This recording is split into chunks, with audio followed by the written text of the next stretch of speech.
Bonjour à toutes et à tous pour cet atelier numéro 3.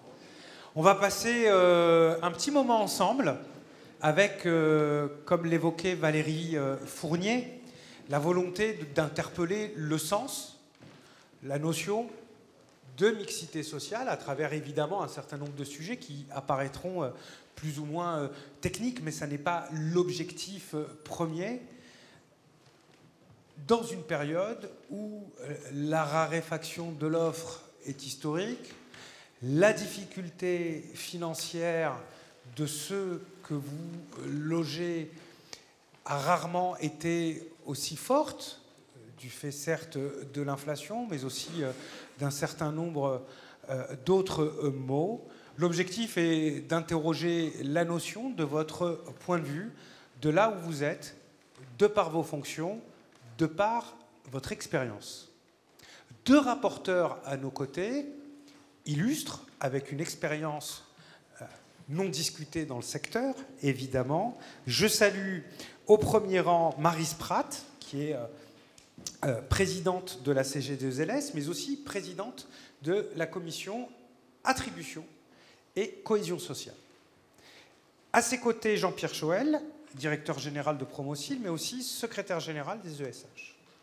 Ils introduiront nos débats et présenteront tout à l'heure, en plénière, le rapport, la substantive moelle, comme nous avons coutume de dire, de nos échanges.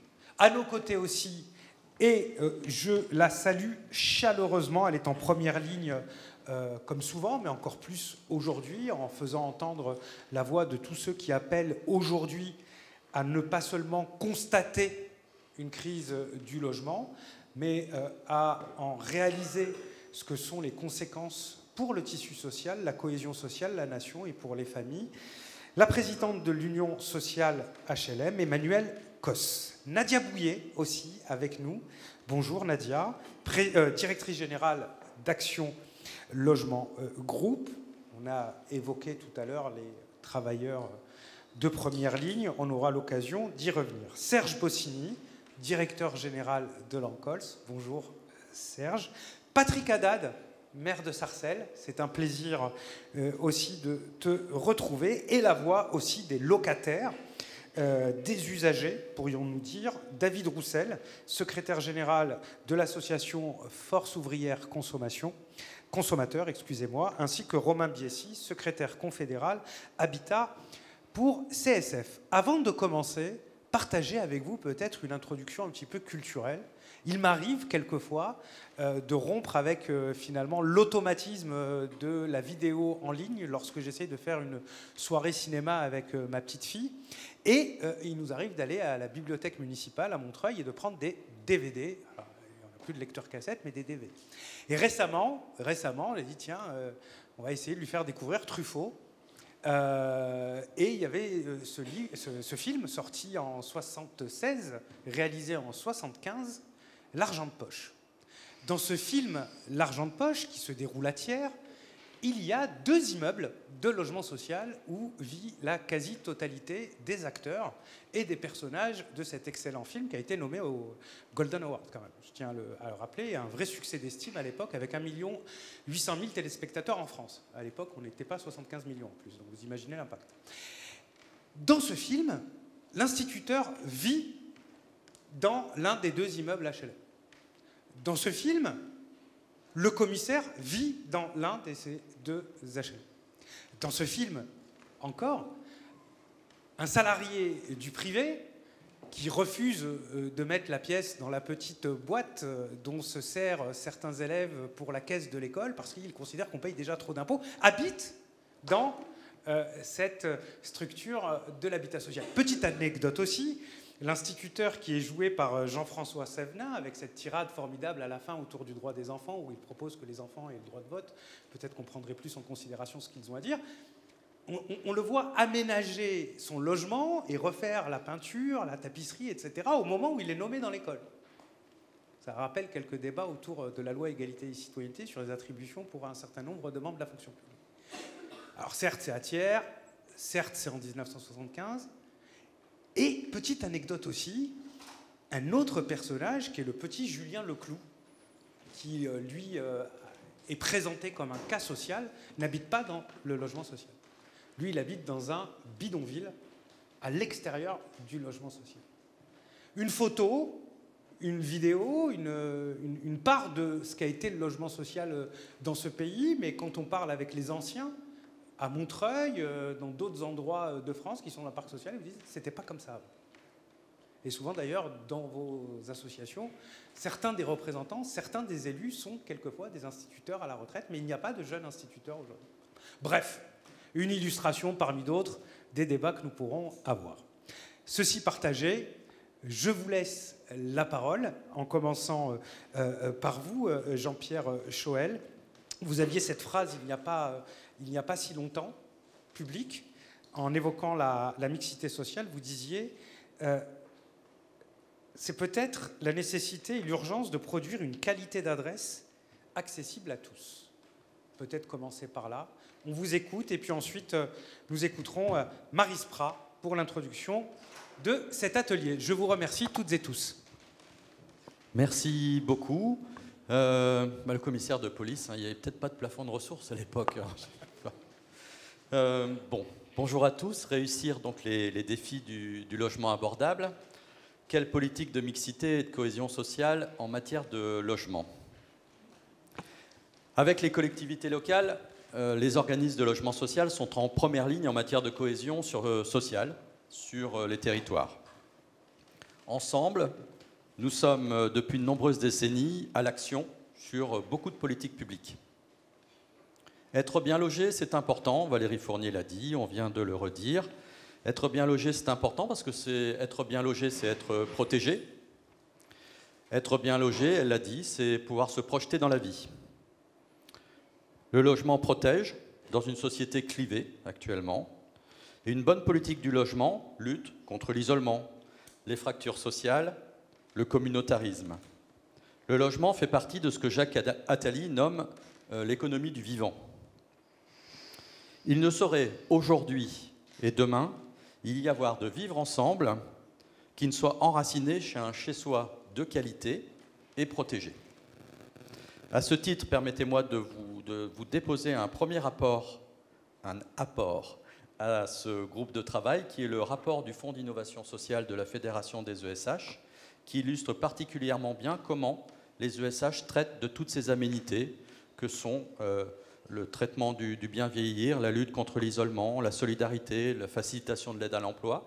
Ce fonds d'innovation sociale a été créé il y a une quinzaine d'années par la Fédération des ESH et fonctionne sur des fonds propres de la Fédération, des organismes adhérents.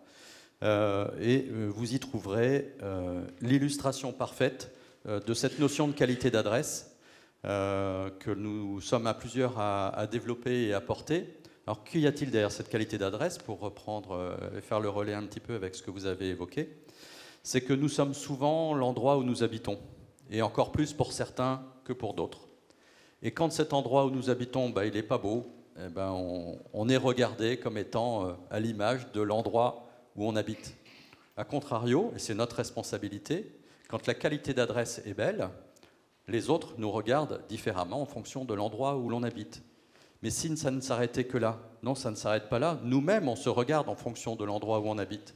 Donc c'est ça, cette notion de qualité d'adresse. Donc si on a un regard sur soi-même qui n'est pas chouette, c'est pas chouette.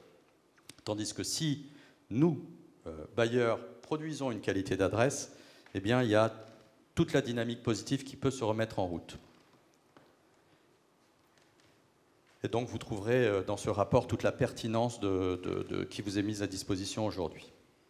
Par ailleurs, la circulaire ministérielle très très récente du 18 décembre 2023, on avait dit qu'on ne parlerait pas de technique, mais quand même un peu, rappelle que la mixité sociale, principe fondamental de cohésion de la République, est également et notamment subordonnée à des politiques d'attribution adaptées à ces enjeux. Indispensable à l'objectif de mixité, l'acte d'attribuer est très très très encadré. C'est une grande responsabilité et qui est partagée, et Marie Sprat reviendra sur ce partage de cette responsabilité d'attribuer. Actuellement, nous en parlions à quelques-uns avant le début de cette réunion, nous avons une difficulté. Il y a une panne de la rotation. Les locataires ne nous quittent plus. Le marché s'embolise et avec lui, le mécanisme de la fabrique de mixité de mobilité et de réussite.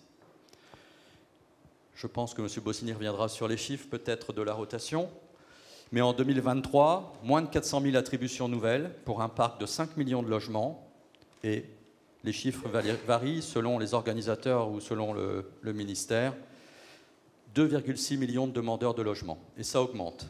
Et bien sûr, derrière ces chiffres, des hommes, des femmes et des familles. Dans ce contexte, comment relancer cette fabrique de réussite ? La formule de notre rencontre aujourd'hui, Valérie Fournier nous l'a dit, elle est pensée à l'instar de notre fonctionnement sur le terrain, sous une forme de fabrique collective, fait pour s'emparer des textes existants, parce que tous n'ont pas été saisis pleinement sur les territoires, et cette initiative vise aussi à préparer une contribution affinée au texte en préparation. Voilà, nous vous remercions d'avoir répondu à cette invitation. Merci beaucoup Jean-Pierre Choël. Marie Sprat, maintenant, présidente de la CG2LS, et peut-être aussi rappeler 3 éléments forts qui peuvent illustrer votre engagement sur le sujet, au-delà de la présidence évoquée précédemment. Le livre blanc, les attributions évidemment, votre appel est forme de plaidoyer à redonner du sens à l'acte d'attribuer, pour reprendre l'expression utilisée par Jean-Pierre Choël, et puis évidemment l'enjeu de redonner une légitimité au cadre et aux institutions, y compris au niveau local, dynamique, et son rôle est rendre acteur aussi évidemment le demandeur. L'acte d'attribuer est fortement encadré, justement rappelé là encore, mais aussi avec cet équilibre qu'il faut maintenir entre le pouvoir local d'attribuer et puis les risques que cela peut impliquer. Vous avez un avis là-dessus, des convictions fortes. Nous sommes très heureux de vous entendre, chère Maryse. Merci, c'est à moi que revient l'honneur donc de vous faire part de cette position. Ces positions donc qui sont travaillées dans le cadre de la commission politique sociale de la Fédération des ESH. Et pour rebondir très rapidement sur le copilote, le coprésident donc de cette commission, Jean-Pierre Choël, je dirais que la territorialisation de la politique publique du logement se révèle maintenant centrale. On l'a vu, la dernière circulaire ministérielle l'illustre. Et c'est bien dorénavant dans le cadre des CIL, c'est-à-dire les conférences intercommunales du logement, que se décident les orientations qui doivent permettre le rééquilibrage, et je parle bien de rééquilibrage, dans l'occupation du parc social. Jusqu'à présent, ça pouvait être des gros mots. Maintenant, on ose les dire. Et c'est là, on le voit bien dans le dispositif, c'est ensemble, j'insiste bien ensemble, que les acteurs de la gestion de la demande et des attributions contribuent à cette mise en œuvre du service public, du logement, et qui partagent une double priorité, ne les oublions pas. C'est d'abord satisfaire les besoins en logement des familles, on l'a vu, le nombre de demandeurs qui augmente, mais également le bien vivre ensemble, c'est-à-dire favoriser cette mixité sociale dans l'occupation du parc. Et ça, c'est un véritable défi. Sur le terrain, on peut dire, même si c'est écrit dans les textes, dans les circulaires, sur le terrain et sur certains sites, tout ne fonctionne pas comme prévu. On ne va pas se dire que tout est facile, loin de là, mais pour autant, c'est quand même un chantier qu'il faut ouvrir. En premier lieu, ce qui fait que ça ne fonctionne pas toujours comme prévu, il faut bien garder à l'esprit que c'est bien le demandeur qui décide d'accepter le logement ou non, et on peut faire ce qu'on veut, on peut décider qu'il habitera à tel endroit, mais c'est bien au final le demandeur qui décide ou de prendre ou non le logement qui lui est attribué. C'est un acteur décisionnaire sur les dynamiques d'occupation du parc social. En second lieu, et ça c'est un phénomène plus récent et sur le terrain, parce que nous sommes dans un débat d'actualité, nous pouvons dire que les maires actuellement expriment un sentiment on dit bien un sentiment de dépossession en matière d'attribution. Et une grande inquiétude, on ne va pas parler de l'illustration de la proposition de loi Prima, mais c'en est une. Donc c'est un double phénomène vraiment auquel il faut rester très attaché, parce que qu'est-ce qui fait que finalement les maires se sentent dépossédés de l'acte d'attribuer ? Alors, en premier lieu, et si on a une lecture très rapide des textes qui réforment les attributions, on peut penser que les élus locaux, effectivement, ont été petit à petit, progressivement dessaisis de leurs prérogatives. Mais si on va plus en profondeur dans l'analyse de ces textes, eh bien on voit qu'il n'en est rien. Par exemple, vous avez les élus qui contribuent à la réalisation des diagnostics partagés de l'occupation sociale du parc, à la définition des priorités en matière d'attribution, à la mise en place de dispositifs de cotation. On en parle de gros mots techniques, mais enfin, les maires sont quand même à la maille de ce dispositif de cotation et de la demande dans le cadre des conférences intercommunales du logement. Et c'est là que l'on voit le lieu de débat, le lieu finalement de cohésion s'est déplacé pour passer de la commune en tant que telle au territoire, à l'intercommunalité. Les maires, comme on a l'habitude de le dire au sein de la commission, n'ont pas perdu de pouvoir avec la réforme des attributions. Ils l'ont gagné, mais bien à l'échelle des EPCI. Et ça, c'est un vecteur. Notre responsabilité dans la mise en place de cette réforme, c'est également le fait de ne pas avoir peut-être su dialoguer là-dessus et communiquer en conséquence.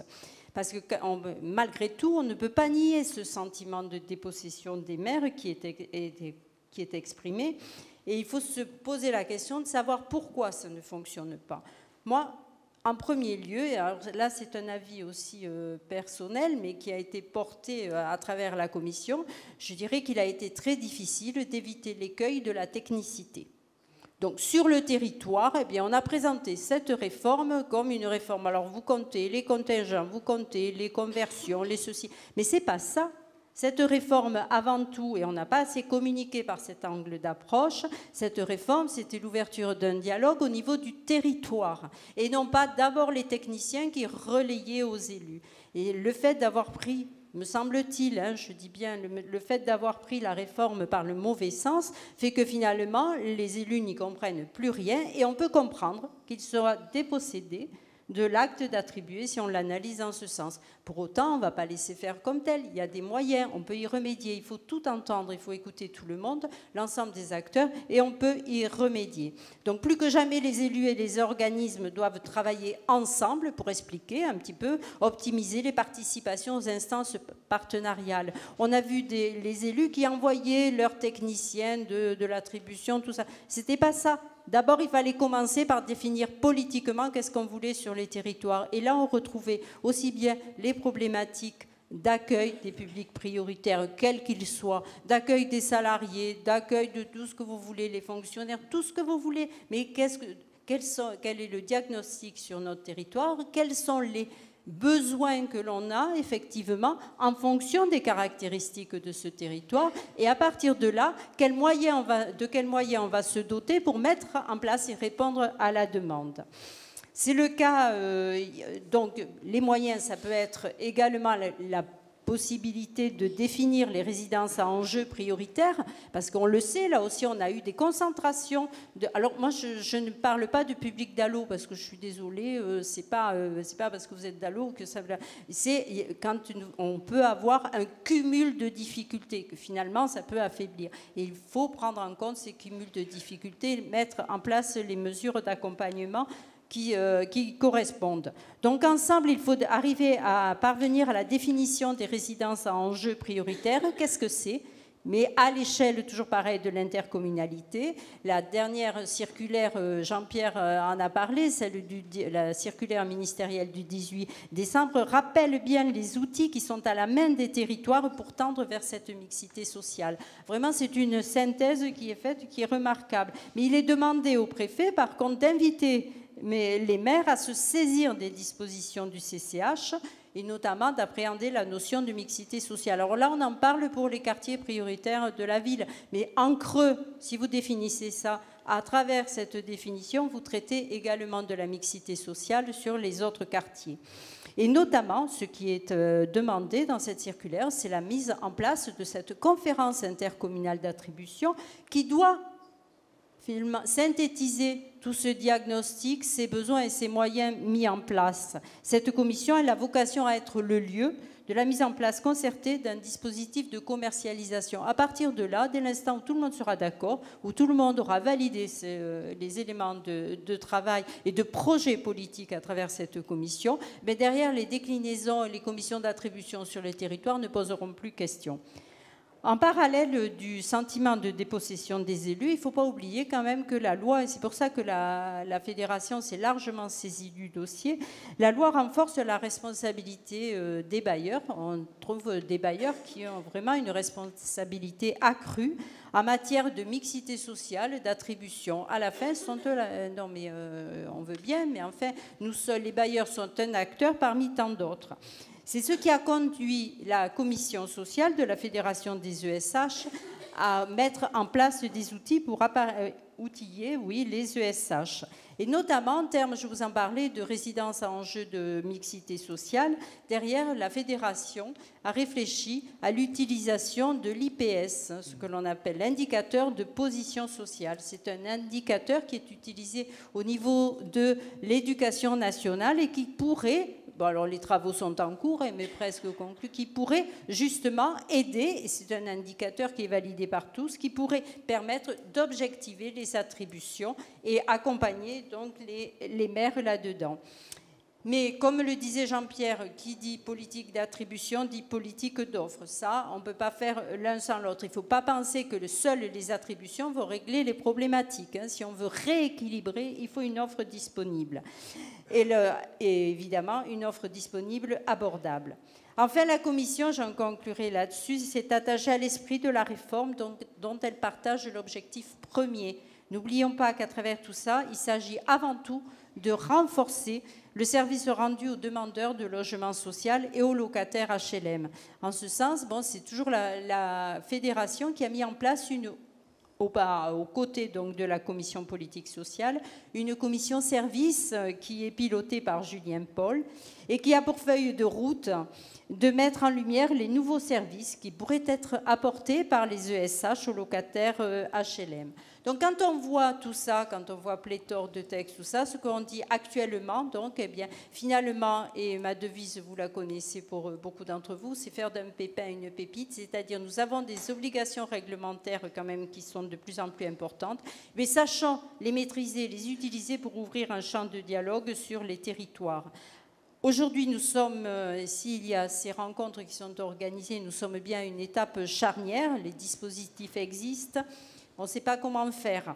Et de nombreuses questions subsistent. De quels leviers disposent les acteurs dans un contexte d'explosion de la demande et de baisse constante des attributions?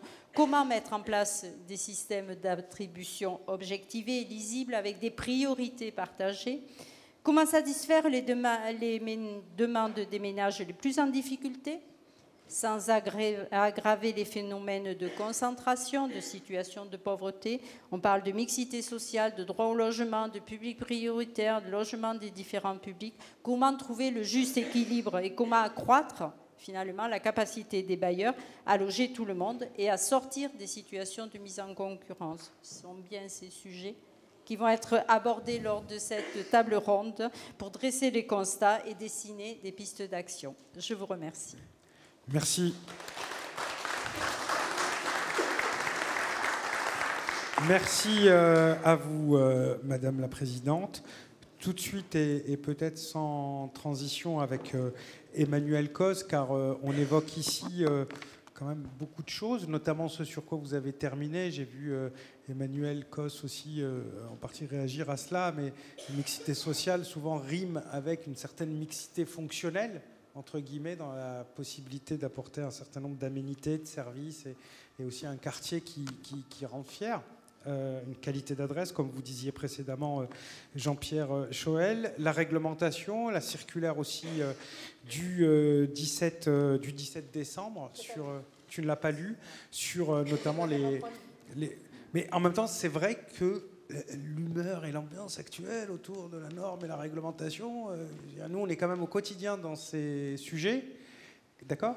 Et quand même, au quotidien, c'est quand même dur de suivre. Il faut quand même avouer, sur la réglementation, les normes, les circulaires, les arrêtés, les décrets, publiés, pas publiés, enfin...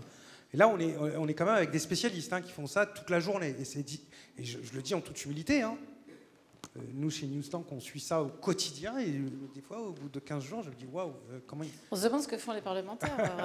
Mais même les parlementaires, je me demande comment ils font. D'ailleurs, ils font trop. Sans plus attendre, on a hâte de vous entendre, Madame la Présidente. Emmanuelle Cos, présidente de l'USH. Comme on parle entre nous et qu'on fait un atelier, moi, je voudrais dire quelques propos généraux qui n'engagent que moi, mais vous connaissez ma liberté de parole. Être pauvre, en fait, c'est un stigmate. Et je veux commencer par là parce qu'en réalité, il y a beaucoup de gens qui sont pauvres et qui ne vont pas s'en sortir dans la vie parce qu'ils sont pauvres. Et qu'y compris, on a des échecs actuels sur la lutte contre la pauvreté, puisque y compris la France a régressé ces 3 dernières années. Et si j'en parle ainsi, c'est parce que derrière les mots savants, mixité sociale, très poli, c'est très poli de parler de mixité sociale, mais en réalité, c'est bien de ça dont on parle. C'est est-ce qu'à un moment, on est capable de construire du vivre ensemble, quels que soient les revenus de personnes, et notamment celles qui sont pauvres en revenus. Parce que c'est souvent la pauvreté, c'est pas simplement une pauvreté en revenus, c'est une pauvreté de réseau, une pauvreté culturelle, une pauvreté d'éducation, d'accès à l'éducation, voire d'assurance familiale et affective. Et j'en parle ainsi parce que nous tous, là, on est tous des secteurs du logement social, donc on sait ce que c'est. Enfin, tous les jours, personne ne va nous faire un dessin sur ce que c'est que la pauvreté. Et c'est pour ça que parfois j'ai autant de colère quand j'entends des discours extrêmement convenus sur la mixité sociale, sur nos locataires qui ne sont pas assez ceci, pas assez cela et tout ça. Mais la question quand même, c'est pourquoi dans un pays aussi riche que le nôtre, on a d'une part plus de 18%, je crois, de la population actuellement qui vit sous le seuil de pauvreté, qu'une très grande partie de ces personnes vivent chez nous, c'est pas la globalité, mais c'est une très grande partie, et surtout chez beaucoup, la pauvreté s'accentue, et même quand on travaille. Et même quand on travaille, et je veux qu'on ait ça en tête parce qu'après on peut se raconter tout ce qu'on veut, on peut faire toutes les réglementations, mais on a quand même une question et qui ne relève pas de notre responsabilité de bailleur, c'est bien de savoir pourquoi des politiques sociales échouent à éradiquer la pauvreté dans un pays aussi riche que le nôtre. Et le logement abordable et bon marché peut permettre de participer à cette éradication. Mais ce n'est pas lui tout seul qui le fera. Ça, c'est la première chose. La seconde chose, c'est parce que c'est pas seulement parce qu'on est pauvre qu'on doit être toujours celui qui doit faire les efforts. Et ça aussi, je veux le dire. Parce que, y compris dans ces politiques de mixité, on demande beaucoup d'efforts aux personnes les plus démunies. Déjà, en soi, c'est un effort quand même de remplir son CERFA de demande de logement social chaque année. J'invite, si vraiment vous ne l'avez jamais fait, faites-le. Et notamment le nouveau CERFA. Enfin, moi, je le dis franchement, c'est un effort considérable, c'est compliqué. Et d'ailleurs, on le sait bien, puisque comme l'USH préside le JPCNE, on sait très clairement, mais je crois que l'Ancoche l'avait dit aussi, que quand on n'est pas aidé pour remplir son dossier, de fait, il est moins bien rempli, et de fait, on a moins de chances de pouvoir accéder à un logement social. Ça, c'est une première chose. Mais en plus, aujourd'hui, tout le discours politique, quand même, une grande partie du discours politique qui est sur la mixité sociale, explique qu'il y a trop de pauvres qui vivent ensemble au même endroit. Parce qu'évidemment, la ségrégation des riches, elle pose peu de problèmes. Alors qu'on se rend compte que ça pourrait en créer, quand je vois certains sujets actuels. En tout cas, ça pose des questions, à mon avis, de vivre ensemble. Mais surtout, on rappelle à des gens qui sont en demande, en effet, d'un soutien de la collectivité et de l'État, on leur demande de faire des efforts supplémentaires, puisqu'on ne veut pas avoir trop de personnes avec des difficultés de revenus, parce qu'elles n'ont pas toujours des difficultés sociales, dans le même endroit. Et je le dis ça notamment pour les dernières discussions qu'il y a eu, des déclarations, de l'ancienne Première ministre au moment de... c'était un CNV qui était à Mantes-la-Jolie, je ne veux pas dire de bêtises. Oui, parce que j'y étais pas, ouais. Moi, mais c'était Champlon. C'est le train de mesure suite aux émeutes. Alors c'est formidable. Train de mesure suite aux émeutes, qu'est-ce qu'on fait? On parle de peuplement dans le logement social. Déjà, bref. Je ne vais pas faire de commentaires, mais ça dit beaucoup de choses. Mais surtout, On redit des choses sur l'application de la loi, les questions des attributions, ce que Maryse vient de parler. Et donc on dit qu'il va falloir encore moins faire d'attribution de public à revenus difficiles dans des quartiers où il y a déjà de la difficulté sociale. À aucun moment on ne pose la question de où sont les logements sociaux, comment est-ce qu'on fait le rattrapage dans les territoires. Et pourquoi je vous dis ça? C'est parce que moi je ne crois pas du tout, enfin on peut faire des choses sur la question de la mixité sociale, mais ça ne peut pas marcher s'il n'y a pas un rééquilibrage territorial sur la disponibilité de logements sociaux abordables sur tous les territoires. Et notamment sur la loi SRU. Et je l'ai dit au conseiller de la Première ministre à ce moment-là, elle n'a même pas dit le mot SRU, alors même qu'on était en train de valider l'ensemble des arrêtés de carence. Et vous avez vu, c'est considérable le nombre de communes qui ne le font pas.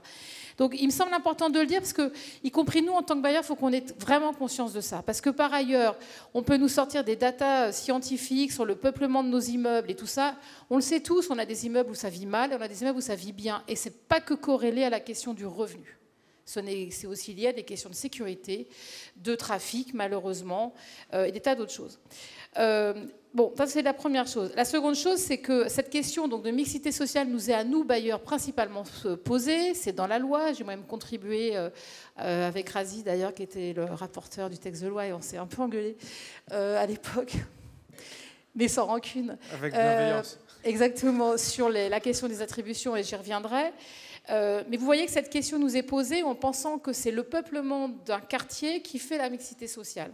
Et ça aussi, moi, je pose des questions, et on peut faire plein de choses, mais la mixité sociale, c'est aussi la carte scolaire. Et c'est pas nous qui la faisons, la carte scolaire. Et c'est aussi la lutte contre les discriminations. Et ça, je veux en parler ici dans un cénacle quand même de confiance. C'est que nous savons, par exemple, que beaucoup de nos locataires dans le parc HLM viennent chez nous parce qu'ils n'ont pas accès au parc privé, non pas pour des questions de revenus, mais pour des questions de discrimination. Ça a été prouvé à plusieurs reprises par des enquêtes du CNRS diligentées par le ministère du Logement, et on le voit dans nos statistiques. Et donc, nous le savons. Et donc, il faut aussi avoir conscience de ça. C'est qu'il y a des enjeux de mixité parce qu'en fait, l'État n'arrive pas à assurer une égalité dans l'accès au logement dans sa globalité. Et c'est vrai que comme nous sommes le seul acteur public et donc lié à l'État, nous avons des obligations qui ne reposent d'ailleurs sur personne d'autre. Puisque je rappelle que nous sommes les seuls à avoir des obligations de mixité sur le sujet. Donc ça, c'était la première chose, évidemment, pour dire qu'on ne découvre pas ni les problèmes de faiblesse de mixité sociale, ni les enjeux d'attractivité de patrimoine, ni la difficulté à faire avec le sujet. Maintenant, la question, c'est comment on fait? Comment on fait sur deux choses? La première, comment on fait pour assurer une mixité sociale quand on voit le profil des demandeurs actuels, donc des entrants? Puis comment on fait avec ceux qui sont déjà là? Alors, excusez-moi, mais je ne suis pas venue avec mes anti-sèches tout à l'heure, mais je n'ai pas regardé l'ensemble de la globalité des demandeurs, mais de mémoire, les chiffres ne sont pas tout à fait exacts, mais je pense que ce n'est pas tant l'objet. On voit quoi aujourd'hui? Une très forte majorité des demandeurs HLM vivent sous le seuil de pauvreté, qu'ils soient actifs ou pas. Ça, c'est la première chose, et donc, il faut quand même le dire, la production du parc HLM en face n'est pas du tout au même niveau.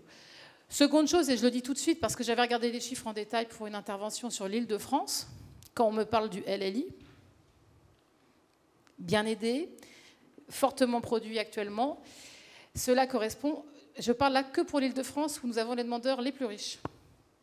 Il y a 4% des demandeurs en Île-de-France qui peuvent être éligibles au LLS, et il y en a 3% qui peuvent être éligibles au LLI. Voilà. Et pourtant, si vous additionnez le PLS et le LLI produit, nous sommes sur beaucoup plus massif que ce qui correspond au PLI et au plus nécessaire. Je ne dis pas ça pour attaquer le LLI, hein. Je vous le dis simplement que c'est une histoire de priorité. Et le LLI qui est produit, il va trouver preneur et c'est très bien, il va permettre de loger pas mal de monde. Mais en réalité, il ne répond absolument pas, y compris pas à nos logiques de travailleurs essentiels, parce que nous avons fait les études, nous les avons y compris menées avec la PHP et d'autres, ça n'y répond pas. Et je vous parle de ça parce qu'on dit souvent le logement intermédiaire va nous amener de la mixité. Non, il nous amène des actifs, et en ça c'est bien, mais le PLS nous y amène aussi, et le PLUS, s'il était mieux financé, nous en amènerait aussi. Et c'est comme ça, c'est quand même ça le sujet. Aujourd'hui, nous n'arrivons pas à assurer la mixité car nous n'arrivons pas à avoir assez de logements pour les salariés actifs pauvres qui sont éligibles essentiellement au PLUS en fonction des zonages. Ça, c'est une première chose que je voulais dire. Et ça, c'est notamment pour ceux qui rentrent, parce que évidemment, il y a des enjeux sur les demandeurs qui sont dans les revenus éligibles au PLAI. Certains travaillent, d'autres vivent avec des minima sociaux, ça dépend des formes de famille, des zonages, etc. Mais il faut être quand même extrêmement clair que notre sujet, c'est comment est-ce que demain, on répond au logement des smicards. Et vous avez peut-être vu les chiffres sortis hier qui montraient qu'un salarié sur 5 gagne le SMIC aujourd'hui. C'est notre clientèle majoritaire, ça l'a toujours été. Alors oui, tu as parlé du livre de François Truffaut, et comme tu l'as bien dit, à la même époque, il y a des gens qui étaient en bidonville. Donc c'est d'ailleurs pour ça qu'il y a eu des réformes du logement social à cette époque. Et je pense que la mixité sociale, est-ce que ça veut dire qu'on veut tous les types de revenus, ou est-ce qu'on décide simplement de pouvoir avoir plus d'actifs, plus de jeunes et de retraités, parce qu'on ne parle que de la mixité sociale par rapport aux revenus, mais on a un sujet qui couve chez nous. C'est les résidences où il n'y a que des retraités. C'est des résidences où on a quasiment tout le monde qui est senior, on n'arrive pas à faire rentrer des jeunes. Et ça, c'est quand même, je vous rappelle, c'est 35% de nos locataires qui ont plus de 65 ans aujourd'hui. Malheureusement pour Bercy, ils ne sont pas, ils vivent dans des logements trop grands et on ne peut pas les virer. Dommage, parce que c'est quand même le grand truc que voulait faire le gouvernement précédent, sur lequel je me suis un peu battue. L'autre chose, et ça c'est une autre question par rapport à celles et ceux qui vivent dans le logement social, il y a eu des outils de régulation, et moi, je vous le dis franchement, qui ne me choquent pas, qui sont les outils de régulation, notamment le surloyer, avec l'idée, à un moment, et je sais que ça faisait extrêmement débat au sein du secteur HLM, de savoir si quand même on pouvait mettre un peu plus d'équité, et donc on estime que des ménages qui ont des revenus qui sont confortables puissent à un moment sortir du parc HLM en raison de leur niveau de vie supplémentaire. Alors j'ai d'autant plus pas de mal avec le surloyer que c'est moi qui l'ai augmenté, qui l'ai supprimé sur une partie du PLAI, parce que là par contre vraiment ça ne se justifiait pas, mais que par contre sur le plus et PLS il se déclenche plus tôt. Néanmoins, pourquoi je vous en parle? Parce qu'il y a eu des projets là, de le renforcer encore plus. Alors le surloyer, c'est 80 000 ménages aujourd'hui. Enfin, je parle devant l'Encols, ce qui me corrigera mes chiffres, mais c'est 200 000 ménages concernés, et seulement 80 000 une fois que vous enlevez les exonérations territoriales. 80 000 ménages qui le payent. Je ne sais pas combien de ménages, par contre, sortent depuis le renforcement de la loi Elan, qui fait sortir les ménages les plus comment dire, riches. Et on le fait au nom de l'équité. On ne le fait pas au nom de... Parce qu'on va baisser la mixité sociale quand on met en place le surloyer. On va faire avenir des ménages qui seront de toute façon plus pauvres. Mais là, on le fait au nom de l'équité pour essayer de mieux servir une population qui a moins d'accès aux revenus. Donc c'est un outil qui peut être intéressant, mais c'est à la marge. Je veux dire, 80 000 ménages versus 1 600 000 ménages demandeurs dont les 3/4 veulent du PLAI, vous voyez bien qu'on n'y est pas du tout.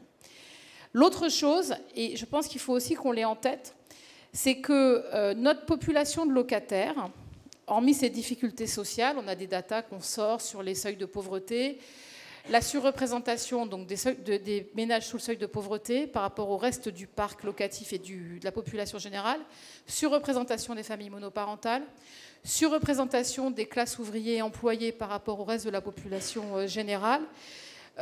Au-delà de ça, ce qu'il y a, c'est que nos locataires, comment dire, si on regarde l'histoire de vie de nos locataires, on se rend compte que comment dire, le concept de ruissellement ne marche pas vraiment en fait. Parce que, je suis désolée de le dire, mais on a beaucoup de locataires salariés qui ne vont quasiment pas évoluer de revenus entre leur rentrée dans le logement social et 30 ans plus tard. Et notamment, ce sont des actifs qui ensuite, après, peuvent être à la retraite, qui n'ont pas de patrimoine, qui ne vont pas hériter, qui n'ont pas de patrimoine et qui ne mettent pas d'argent de côté, c'est-à-dire des publics qui sont tout le temps justes. Et je pense que c'est ça aussi qu'il faut qu'on ait en tête. Et c'est pour ça, d'ailleurs, que j'ai expliqué plusieurs fois à Bruno Le Maire, c'est que baisser les plafonds, enfin jouer avec les plafonds, même à 10 ou 20 euros près, et comme l'histoire de la réforme des APL avec les 5 euros, ça a un impact immédiatement. On a une partie de nos locataires qui sont très justes, d'où leur fragilité face au coût de l'énergie et à d'autres sujets. Et ça, c'est une autre question qui se pose. C'est-à-dire que nous, c'est vrai que notre modèle économique, plus le fait que les bailleurs sociaux font des travaux et tout ça, La question qui peut se poser, c'est comment on garde une mixité correcte avec des investissements supplémentaires, des revalorisations parfois et justifiées des loyers par rapport à des améliorations des conforts de vie, et notre capacité à les maintenir néanmoins dans ces questions-là. Et ça veut donc dire s'attaquer vraiment à la question de la pauvreté, y compris d'une grande partie des salariés. Alors si je vous dis tout ça, c'est parce que ensuite on nous convoque beaucoup sur la mixité sociale, à 2 raisons. L'une que je peux comprendre, d'ailleurs je l'ai défendue, j'ai créé j'ai pas aidé à la simplification, je m'en excuse, où en effet à un moment on a fait le constat que les ménages qui avaient les revenus les plus bas, donc appartenaient au premier quartile des revenus, bénéficiaient majoritairement d'attributions en quartier politique de la ville. Mais au-delà, donc, on a fait la modification dans la loi égalité-citoyenneté pour dire qu'il fallait qu'une attribution sur 4 se fasse hors QPV. Franchement, c'est pas dingue. Non, mais 1 sur 4. Donc, enfin, on parle de 25%, mais 1 sur 4. Ça a montré 2 choses. La première, c'est qu'on avait des grands problèmes de transparence sur les attributions globalement. Qu'on avait deuxièmement des quartiers où en fait les loyers bas, abordables, les PLAI ou les plus n'étaient jamais hors des QPV. Et donc là, ça pose bien des questions de où sont ces logements abordables. Et puis surtout, je vous le dis tout de suite, la majorité des métropoles qui étaient à moins de 15%, voire étaient à moins de 10% d'attribution hors des QPV. Et donc, et c'est pour ça que l'attribution est un sujet essentiel, parce qu'avec ces outils-là, et ce n'est pas le bailleur qui a la main là-dessus, on crée de la spécialisation des territoires. Et c'est ça un des problèmes, et je pense que nous, là-dessus, nous le combattons fortement. Après, très clairement, y compris le dispositif mis en place à l'époque, il n'est pas très efficient, il est compliqué, ouais. Il repose sur des accords locaux, et après la loi Elan est revenue... Enfin, il nous faudrait 10 ans de stabilité pour avancer là-dessus. La seconde chose, et je le redis ici, c'est que faire de la mixité, oui, mais jusqu'où quand on a 18 critères prioritaires, enfin 15 priorités plus un objectif, c'est 15 plus 3 plus 1, je crois. Je mélange un peu, puisqu'on a eu dans le dernier quinquennat 7 critères supplémentaires. Donc, objectivement, ça, je ne sais pas. Et puis enfin, je ressoulève toujours cette question qu'aucun ministre du logement ces 4 dernières années auquel il a voulu répondre. C'est qu'en même temps, on nous assigne à donc limiter les quartiers de spécialisation de la pauvreté, donc notamment en regardant les indicateurs dans les QPV, en nous disant qu'on ne fait pas assez de mixité sur les attributions et tout ça. Et en même temps, nous avons des objectifs contradictoires. D'une part, nous sommes attaqués, bailleurs sociaux, chaque année par la Cour des comptes, sur le fait que nous ne logeons pas assez de bénéficiaires d'ALO, mais surtout de ménages du 1er et 2e décile. Donc là, je descends très très bas. Et à côté de ça, nous ne logeons pas non plus assez d'actifs, qui eux sont plutôt sur le 4e. En fait, de toute façon, on a tout faux, si je résume. La question, c'est comment est-ce qu'on fait tout ça en même temps avec des segments de loyer qui sont en effet avec un carcan assez compliqué. Donc, moi, je dis des choses assez simplement. Je pense qu'on doit arriver à faire les missions. On doit faire des missions extrêmement sociales, notamment sur le relogement des publics les plus précaires, et notamment qui sortent de centres d'hébergement de publics logés à la rue, et y compris le développement du logement accompagné. Il a quand même cet objectif-là, notamment les pensions de famille. On a évidemment un objectif sur faire revenir des salariés massivement dans nos logements, mais les faire revenir, c'est pas pour pour les faire revenir, mon objectif n'est pas de sortir les retraités, qui ne sont pas beaucoup plus riches que les actifs dont je vous parle. C'est-à-dire bien qu'il va bien falloir qu'à un moment, on ait plus de logements à mettre à disposition pour répondre à ces enjeux-là. Donc il me semble que c'est assez complexe. En même temps, ça fait partie de nos sujets. Mais moi, je le dis aussi, je ne veux pas intérioriser l'idée que nous serions responsables tout seuls de la question de la segmentation et de la ségrégation interne à la population, voire des sentiments de sécession que font une partie de la population, notamment les plus riches, que font une partie des collectivités locales en massifiant leur refus à la production abordable, et que provoquent parfois certaines politiques quand justement on classe en fait les populations dans différentes cases. Voilà, j'en ai aucune solution, mais j'ai essayé de contribuer au débat. Merci Emmanuelle Cos, merci beaucoup. Je pense que cela va nourrir les échanges, mais y compris notamment dans le rapport qui, je crois, sera fait tout à l'heure, cette notion peut-être de transition pour plus de passerelle entre les différents silos qui séparent les tranches de revenus, qui sont comme cela des segments qui viennent quand même couper au moment où on parle quand même de parcours. Un parcours, par définition, il a une vocation à être continu. Très intéressant aussi ce qui est dit, évidemment, et rappelé sur les revenus des salariés. Et la transition est ici, justement, toute trouvée pour que je puisse me tourner vers Nadia Bouillet, parce que, en effet, on a beaucoup mis, par certains aspects, l'apport de l'intermédiaire, notamment dans ce que pouvait apporter l'intermédiaire comme mixité dans l'offre de logement social, pas forcément dans le parcours ou dans le parc localisé. Hein. C'est très important de le rappeler. D'ailleurs, on voit pas mal d'opérateurs aujourd'hui qui disent ouais, vu la séquence avec les taux, le prix du foncier, on va peut-être réduire l'offre pour l'année prochaine. Enfin, secret de Polichinelle, en tout cas sur ces 3-4 derniers mois. Donc on voit bien que c'est aussi sur des territoires particuliers. Vous avez fait aussi quand même depuis, et on vous a beaucoup entendu, hein, depuis notamment sur la période du Covid, sur les travailleurs en première ligne. Et ces travailleurs en première ligne qui aujourd'hui, pour ceux qui nettoient nos rues, qui transportent nos enfants, qui s'occupent de nos anciens, comme le disait Emmanuel, sont en difficulté pour se loger, y compris dans du social, pas forcément de type classique, mais plutôt intermédiaire, dans le cadre des revenus nécessaires. Bref, beaucoup de questions en complément, en supplément de ce qui vient d'être dit. On a hâte de vous entendre, chère Nadia. Merci beaucoup de me passer la parole. Alors, c'est pas facile de parler après Emmanuel.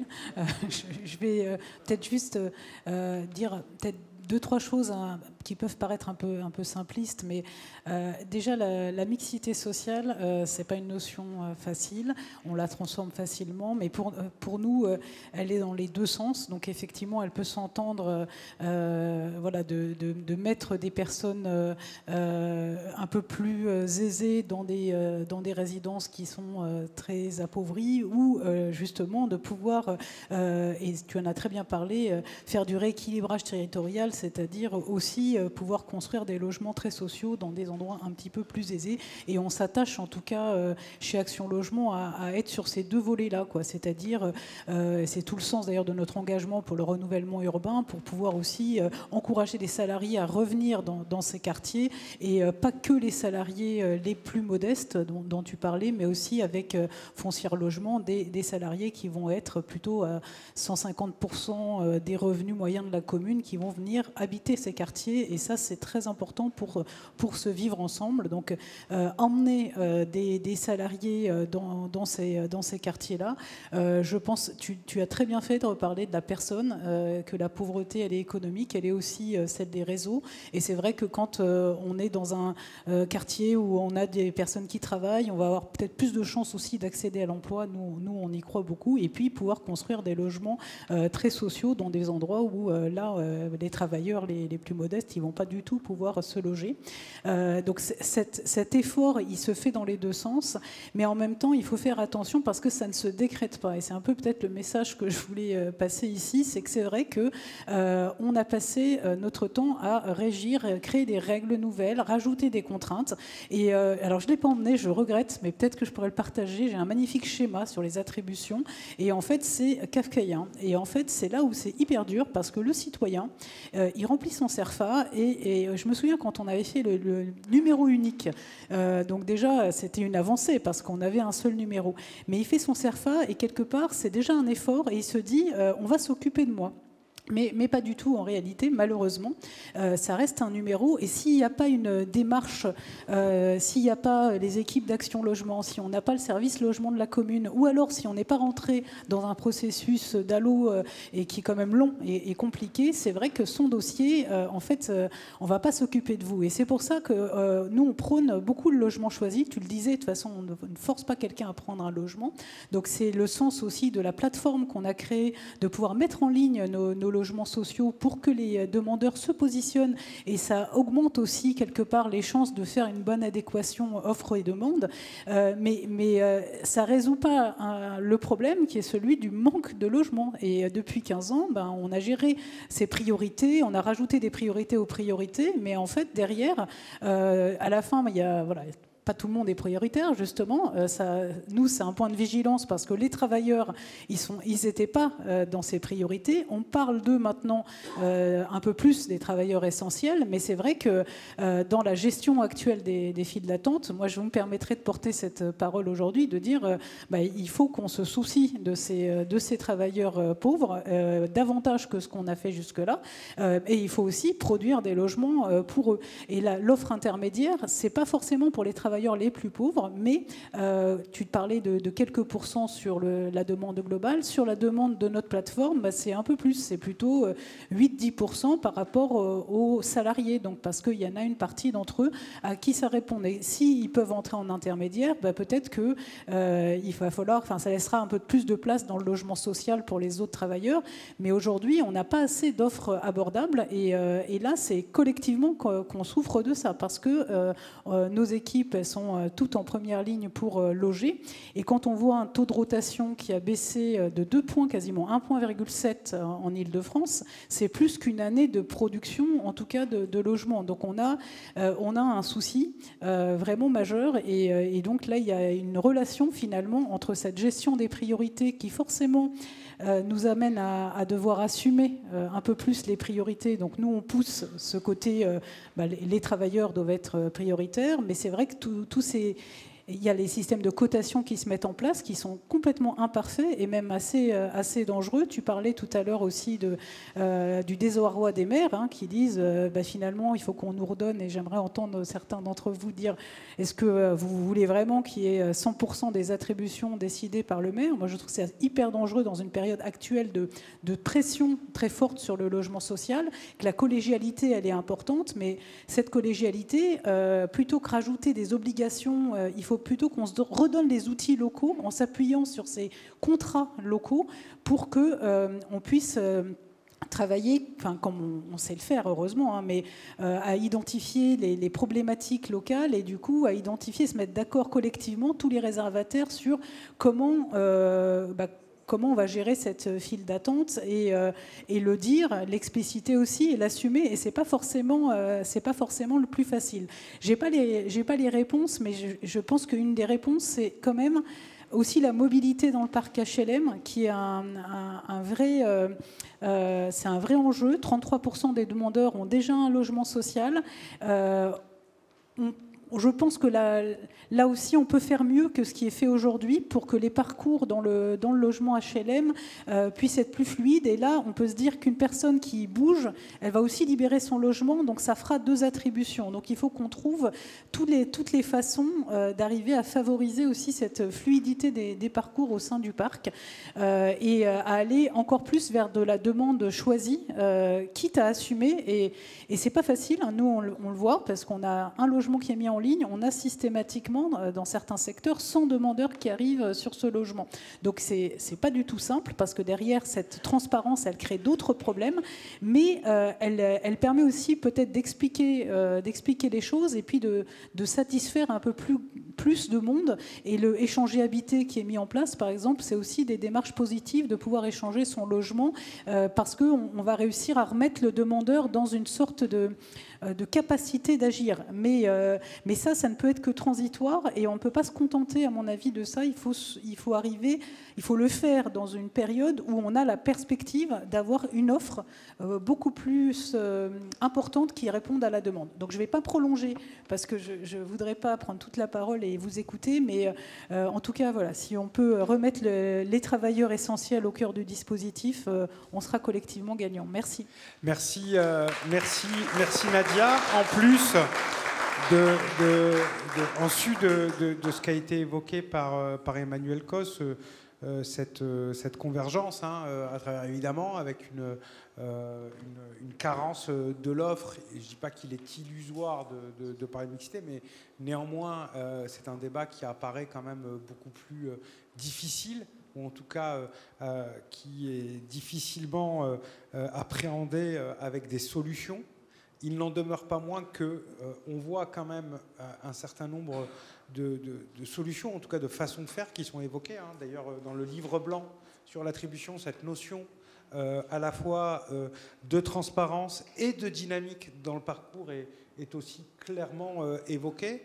quels sont les outils aujourd'hui disponibles pour y parvenir, dans un moment où le verbatim et la précision du verbatim est intéressante, c'est important de se tourner vers un maire aussi, Patrick Haddad, et notamment ce qui est dit sur les attributions, parce que quand on écoute les maires disent pas « je veux le pouvoir d'attribution ». Ils disent « j'ai plus la taxe d'habitation pour construire du logement, et en plus, je ne peux plus attribuer ». Donc déjà, ça ne me rapporte plus rien. Et en plus, je ne peux pas attribuer ce que je ne produis pas, finalement, parce que je n'ai plus aucun intérêt à le produire. Mais en même temps, c'est un vrai sujet et un vrai propos. On évoquait tout à l'heure le train de mesure avec Emmanuel Cos suite aux événements de cet été, et notamment les émeutes. Patrick Haddad, le jour même de ces annonces, vous étiez invité sur France Info. Tu étais invité sur France Info. Oui, sur les, pour réagir, les annonces, oui, tout à fait. Pour réagir aux mesures de Elisabeth Borne, à l'époque Première ministre, et tu avais eu cette formule que j'avais trouvée à la fois forte de sens et puissante. Évidemment, on te connaît bienveillant et tu as dit que tout cela allait dans le bon sens. Mais ce qu'il était important quand même, c'était que toi, tu n'avais rien entendu qui aille dans un sens qui était celui de mieux partager la pauvreté. Oui, tout à fait. Merci de me rappeler cette formule. J'avais plus ma propre citation, mais voilà, merci Razi. Je reviens dans un instant, mais c'est tout à fait juste. Ça correspond à ce que j'allais dire, qui est le fait que quelle est la politique du logement qu'on veut mener dans ce pays. C'est-à-dire qu'on se parle d'administration, qu'on se parle de technique, qu'on se parle de cotation, très bien, il en faut, mais quel est l'objectif politique ? Et j'en profite pour faire un petit détour historique, puisque tu as commencé avec le cinéma. Et je vous invite à regarder ce film, au moins la scène de démarrage, qui s'appelle Mélodie en sous-sol d'Henri Verneuil en 1963. Voilà, Emmanuel connaît ça. Moi, forcément, en tant que maire de Sarcelles, puisque c'est Jean Gabin qui sort de prison, qui avait acheté un pavillon à Sarcelles. Et quand il revient de prison, et c'est des immeubles qu'il trouve partout. Il dit, mais qu'est-ce que c'est que ce truc ? J'avais acheté ici pour la zone verte. C'est devenu New York, la zone verte. Et puis il le dit avec une forme de dédain en bougonnant, comme on le connaît dans sa deuxième partie de carrière. C'est très très drôle, Jean Gabin. Alors tout le monde rigole de cette scène-là. Et puis moi, j'ai écrit un bouquin qui est sorti il y a quelques mois, que je vous recommande, qui s'appelle Nos racines fraternelles. Et j'ai voulu aller plus loin que la rigolade de regarder ce truc-là, voilà, c'est drôle, etc. Mais qu'est-ce que ça nous enseigne, en fait, la façon dont Jean Gabin réagit ? Il y a 3 films avec Jean Gabin où il a la même attitude, 2 à Sarcelles, et un, c'est quand la défense est en train de se construire. C'est que, à la fois cet urbanisme-là, la façon dont la banlieue est en train de se construire, ça, c'est perçu comme quelque chose de très étrange et de pas très français, en fait. Voilà. La France de l'époque ne se reconnaît pas dans cette banlieue. Ça correspond à ce que vous disiez tout à l'heure, Jean-Pierre, sur le fait de dire qu'il faut que les gens ils aient l'estime d'eux-mêmes. Mais pour qu'ils aient l'estime d'eux-mêmes à travers du logement digne, il faut aussi qu'ils aient l'estime de la société. Et évidemment, Jean Gabin est un super type, hein, c'est pas la question. C'est quel regard on a porté sur ces quartiers populaires depuis leur création. Et avant même qu'il y ait le moins de problèmes de délinquance, il n'y avait personne, il y avait que les bâtiments à ce moment-là. On trouvait déjà ça étrange comme conception urbanistique. Mais il y avait quand même des choses intéressantes aussi à l'époque, notamment une, et ça répond à ce que je disais, à ce que tu me faisais, ma propre citation, et ce que je disais au début, c'est-à-dire qu'il y avait un objectif politique. En 1954, vous avez des gens qui mouraient en plein Paris. L'hiver était atroce, comme ce qu'on a connu pendant 2 semaines, mais sauf que ça a dû durer, j'étais pas né évidemment, mais enfin, ça a duré bien plus longtemps. Et donc l'appel de l'abbé Pierre, à l'époque, on pense qu'on en veut aujourd'hui, mais le ministre du Logement et le directeur de la Caisse des dépôts disent on ne peut pas laisser ça comme ça, l'abbé Pierre a raison, politique nationale. Donc l'abbé Pierre, c'est le 1er février 1954, son appel. Le 11 juin 1954, il crée une société spécifique de la Caisse des dépôts, la Société coopérative immobilière de la Caisse des dépôts, la SIC. Ils disent trouvez-moi maintenant des endroits dans lesquels on va construire, il faut construire du logement dans ce pays. Point.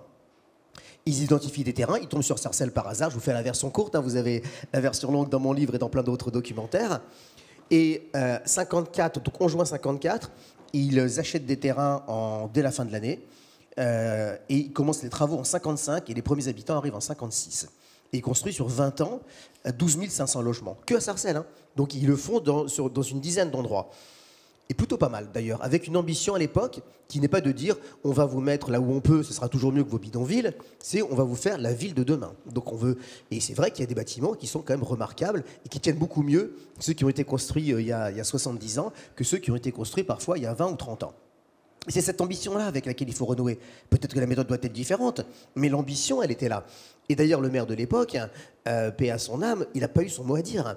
Alors, mais c'est même pas dans les attributions, c'est qu'on a dit, monsieur, elle est bien, votre ville, vous avez 6 000 habitants, demain vous allez en avoir 70 000. Vous vous rendez compte, monsieur 70 000 habitants, vous êtes le maire d'une ville comme ça. Le type, il n'a rien dit, c'est tout. Alors, je dis pas que c'est toujours comme ça qu'il faut faire, mais voyez, aujourd'hui, moi je ne veux pas être dans la caricature du maire, et tant mieux de ce que vous avez dit, qui dit, chez moi je décide de tout, les logements, si je ne veux pas de logement social, ben, il n'y en aura pas, et les attributions, c'est moi qui vais en décider une par une. Mais c'est absurde, on n'est pas élu pour ça. Et puis, chaque ville n'est pas un îlot isolé et qui fait ce qu'il veut, et puis les autres, peu importe. Enfin, ça ne peut pas fonctionner comme ça. Donc, entre la méthode de l'époque qui était un peu martiale, qui dit on préempte chez vous, monsieur, circulez, il n'y a rien à voir. Et la Caisse des dépôts est restée propriétaire du grand ensemble de Sarcelles pendant une trentaine d'années. Et un truc qui consiste à dire, bon, allez, chacun fait un peu ce qu'il veut, débrouillez-vous, c'est pas possible, c'est pas comme ça qu'on peut fonctionner. Donc le premier sujet, c'est la politique de l'offre. À l'époque, il manque de logements, on construit des logements, point, voilà, c'est tout, c'est pas compliqué. Et on va trouver des villes où il y a des terrains, on va dire, monsieur, vous êtes gentil, mais les gens, ils vont arrêter de dormir dans la rue, les gens, ils vont arrêter, le taux de rotation est trop faible, il y a trop de mal logés. Il faut savoir, c'est vrai que le logement social, moi je n'ai pas à me plaindre particulièrement, il y a toujours des choses à faire dans le lien avec les bailleurs, etc.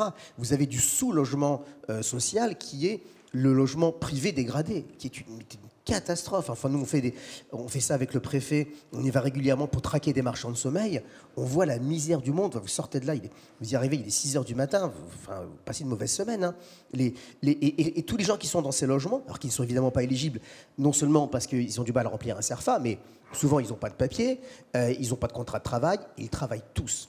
Et c'est que des gens qui travaillent. Vos chauffeurs Uber, les gens qui refont, les gens qui font... Moi, j'aimerais qu'on aille sur les chantiers des JO, savoir qu'est-ce qu'ils travaillent là-dessus. Et parce que les gens m'ont dit, ils parlent pas bien français, mais au bout d'un moment, on arrive à se comprendre. Et quand on retrace l'endroit où ils travaillent, ils sont commis de cuisine dans les restaurants, ils sont chauffeurs Uber, etc. Ils sont dans les chantiers de rénovation des bâtimentaires comme de construction. Et aujourd'hui, comme on ne régule pas l'immigration, je ne fais pas le débat sur l'immigration, mais enfin, c'est pas très éloigné. Comme on ne régule pas l'immigration non plus, on exploite les gens qui arrivent. Et puis on les laisse se débrouiller comme ils peuvent, et vraiment dans des situations totalement indignes, avec des copropriétés qui deviennent des copropriétés beaucoup plus dégradées que sont les logements sociaux, qui au bout d'un moment sont refaits. Mais ça, c'est profondément de la politique du logement dont il s'agit, parce que moins vous construisez, plus il y a pénurie d'offres, plus il y a des pratiques de ce type-là, moins vous régulez l'immigration correctement, plus vous avez une immigration clandestine.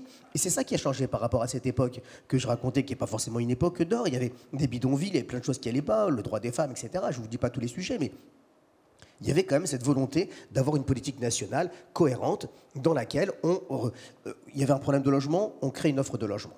Et donc sur la mixité, parce que les deux sont liés, on ne peut pas faire de la mixité dans une période de pénurie. Il faut forcément aller plus loin que cela. L'offre. La mixité, comment on fait ? La perte de mixité dans ces quartiers-là, j'en discutais récemment avec le secrétaire général de la mairie des années 70. Et il me disait que la perte de mixité, elle commence au début des années 70. Les premiers occupants, ils gagnent un peu mieux leur vie, ils vont ailleurs, tant mieux. Le logement social, ça doit être un tremplin, c'est une bonne chose. Et donc, il fallait créer une zone pavillonnaire pour éviter que les gens quittent la ville. Vous voyez, donc c'est pas comme si c'était sorti hier, la problématique de perte de mixité dans ces quartiers. La première loi qui attaque cette question-là, c'est la loi SRU.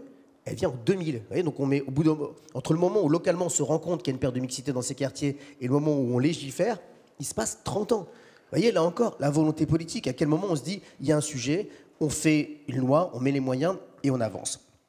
30 ans, et aujourd'hui, moins de la moitié des communes qui doivent appliquer la loi SRU l'appliquent correctement. Hein, c'est-à-dire que quand vous regardez, voilà, les villes qui l'appliquent, vous en êtes à moins de la moitié. Donc non seulement on met 30 ans, mais en plus la loi n'est pas appliquée jusqu'au bout. Donc elle doit être plus précise, enfin elle doit être mieux appliquée, plus précise aussi sur les typologies de logements. C'est vrai, ce que disait Emmanuel, moi je suis très content de construire du LLI et du PLS, mais moi je suis déjà à 56% de logement social, donc je pense que j'ai une excuse, quoi. Ceux qui sont mais c'est ça le problème, c'est qu'aujourd'hui, ceux qui ont beaucoup de gens en grande difficulté, ils disent excusez-moi, je pense que j'ai pris ma part, si on peut partager maintenant, et c'est ce que je disais ici, si on peut partager la pauvreté, et puis faire en sorte que les gens sortent de la pauvreté, hein, c'est pas qu'ils restent enfermés dedans.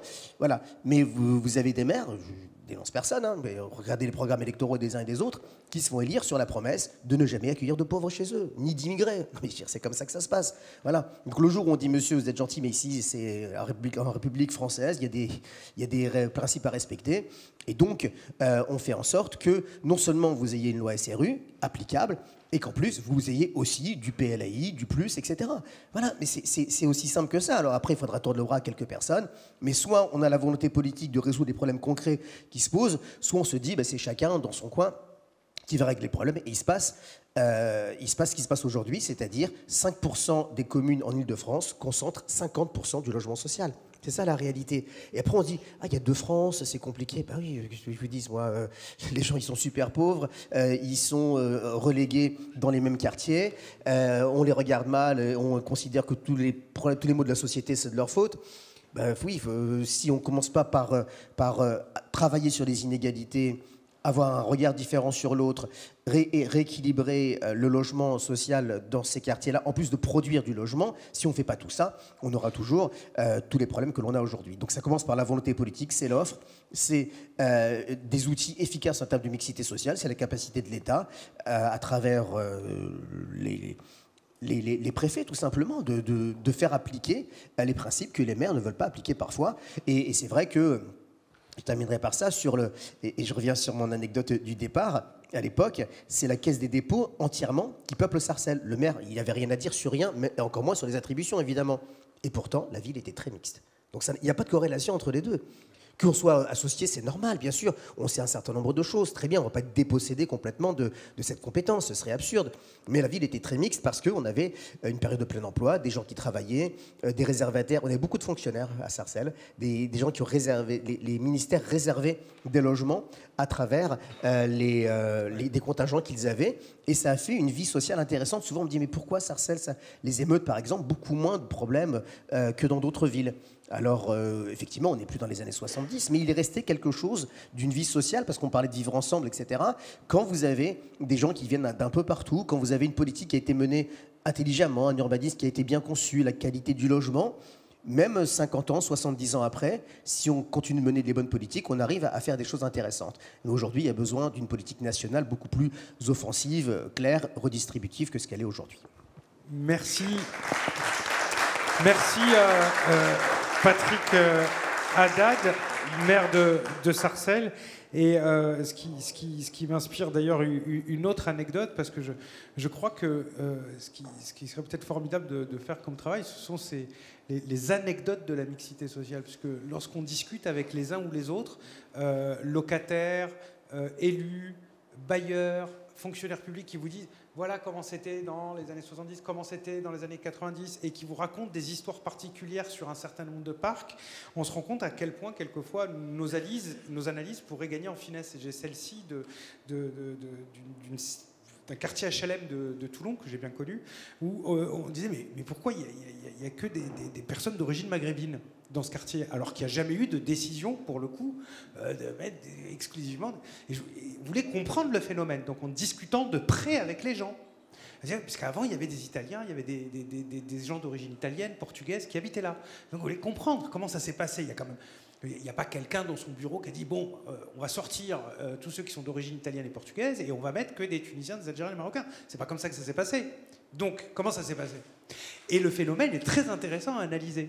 Et donc, il y avait une grand-mère qui me disait mais nous, on les a vus, les autres, partir. Je dis mais pourquoi ils sont partis? Ils sont partis parce qu'ils sont devenus propriétaires. Je dis pourquoi vous n'êtes pas devenus propriétaires? Elle me dit mais Razi, nous, la carte de séjour de 10 ans, ça faisait 15 ans qu'on travaillait ici, mais on l'a eu qu'en 83. Nous, jusqu'en 83, on pensait que du jour au lendemain, on pouvait nous renvoyer chez nous. Donc l'argent qu'on a gagné pendant les 30 Glorieuses, ça a été pour construire des maisons vides dans lesquelles plus personne ne va désormais au pays, et on est resté, nous, dans le logement social. Donc c'est vrai que cette analyse fine du vécu, elle est essentielle pour construire, en tout cas pour se réarmer, puisque c'est le terme apparemment, semble-t-il, à la mode, dans le débat public sur ce sujet. Se réarmer et accompagner les politiques publiques, c'est aussi la mission de l'ANCOL. Son directeur général est à nos côtés, Serge Bossini, merci. Comment vous accompagnez aujourd'hui? Comment vous développez justement une action sur le sujet et une réflexion? Merci. Alors effectivement, nous, on est normalement pas trop dans l'anecdote. Alors merci beaucoup d'inviter l'ANCOL, parce que effectivement, après tout ce qui a été dit, qui est très vécu, on incarne plutôt une vision de recul, j'ai envie de dire, par rapport au secteur, qui peut être utile aussi. On essaie de vexer personne délibérément. On n'est pas là pour blesser, on est là pour essayer de faire progresser le collectif. Donc hier, on a publié, ça tombe bien, c'est pas fait tout à fait exprès, une étude, enfin un tableau de bord, plutôt un dénombrement des attributions pour l'année 2022. On a cette chance dans le secteur du logement social, qui n'est pas vrai dans tous les autres secteurs, d'avoir beaucoup de données déclaratives de la part des bailleurs. Nous vous remercions, et on peut se remercier collectivement, parce que ça nous permet collectivement aussi de se positionner, de voir les évolutions. Donc, 3 questions, la question du combien, la question du pour qui et la question géographique. C'est assez succinct, c'est un dénombrement. Combien? 420 000 en 2022. Alors, est-ce que c'est un bon chiffre ou pas un bon chiffre? Moi, je trouve que le logement social est très exigeant vis-à-vis de lui-même. Donc, j'apprécie ça aussi, parce qu'en tant que contrôleur, on est... Alors, il ne faut pas que ce soit retourné contre moi, mais donc on a fait un petit calcul qu'on n'a pas publié parce qu'on n'a pas les données tout à fait précises, etc. Mais grosso modo, dans le parc privé, il y a moins d'attributions. Enfin, ce n'est pas des attributions, mais les prises de baux, en fait, si on faisait le prorata, on serait à 350 000 dans le privé par rapport à la taille du parc. Voilà. Donc ça veut dire que dans le parc social, en fait, il y a de la mobilité. Alors c'est tout à fait insuffisant parce que les taux d'attribution sont en chute libre, on a vu. Les attributions en nombre également sont en diminution, puisqu'on a perdu 60 000 attributions en nombre de logements depuis 2017. On pourrait se dire 60 000, bon, c'est une année de production, etc. Sauf qu'entre 2017 et 2022, il y a eu 400 000 mises en service nettes. Donc c'est beaucoup plus, la perte finalement relative est beaucoup plus forte que simplement une année de production. Voilà, donc à qui? Là aussi, je ne veux pas banaliser le logement social. Néanmoins, par rapport à des représentations qui sont retournées de temps en temps, des gens qui connaissent moins le secteur, je trouve que les attributaires ressemblent beaucoup à la population générale. Donc on n'est pas sur une spécialisation, on n'est pas sur un service public résiduel, comme on entend parfois. Et notamment les actifs ayant un emploi, on a plus de la moitié des attributeurs qui sont des actifs ayant un emploi, soit dans le privé, soit des fonctionnaires. Alors ce qui distingue, en revanche, parce que quand même il y a une spécificité, heureusement, du logement social, sinon ça n'aurait pas tellement de sens d'avoir un service public, c'est d'abord les moins de 40 ans. Donc effectivement, on a par rapport à là aussi des représentations du veuf seul dans son T4, d'une population complètement vieillissante, en fait, on a 56% des ménages attributaires dont le porteur de la demande a moins de 40 ans, alors qu'ils sont que 32% de la population générale. Voilà, et inversement, pour les plus de 65 ans, c'est 8% par rapport à... les familles monoparentales également forment une spécificité du logement social, puisqu'il y a 29% des ménages attributaires qui sont des familles monoparentales, alors qu'ils ne sont que 9% de la population générale. Alors, un sujet qui est à la fois une particularité, évidemment, mais qui est difficile d'approche, c'est qu'un gros quart des attributaires sont déjà dans le logement social. Donc, ça peut être vu de plusieurs façons différentes. Moi, comme vous sentez, je suis plutôt optimiste. J'ai tendance à dire que c'est une sorte de plébiscite, c'est-à-dire qu'on pourrait dire qu'ils n'ont pas le choix et que ceux qui veulent changer sont obligés de rester dans le logement social, mais c'est aussi une forme d'adhésion Et quand on fait les études qualitatives sur la satisfaction des ménages dans le parc social, ils se projettent souvent dans le parc social pour leur prochain logement. C'est-à-dire qu'il y a une forme de satisfaction, enfin les gens votent aussi comme ça. Et évidemment, la plus nette distinction, c'est qu'à 90%, les revenus des attributaires sont en dessous des plafonds PLUS, alors que c'est 54% en population générale. Donc on a à la fois un secteur dans ses attributions, ce qu'on dit, hein, on a un secteur qui n'est pas juste l'annexe du CCAS, on n'est pas juste sur la prestation sociale pour les ménages les plus en difficulté, et en même temps il joue son rôle intermédiaire, on pourrait dire, mais ce n'est pas du logement intermédiaire. Alors, où maintenant la géographie? Alors c'est un sujet, on a beaucoup parlé mixité sans parler vraiment géographie, on a parlé échelon, commune versus EPCI, etc. Et sur les attributions, là on fait un dénombrement au niveau national, on est arrivé jusqu'au niveau départemental, après le SNE n'est pas complètement bien rempli, on ne peut pas aller beaucoup plus fin que ça. Mais déjà, on voit un écart de 1 à 3 dans les taux d'attribution entre la zone A bis et la zone C. Donc la zone A bis, c'est très dense, c'est Paris, les communes limitrophes, et la zone C, c'est la zone dite détendue, ou le rural, ou quelques villes moyennes, etc. Donc on a un taux d'attribution de 6% en zone A bis et de 17% en zone C. Donc ça représente plusieurs effets, c'est un taux, donc c'est une division, donc il y a un numérateur, un dénominateur, etc.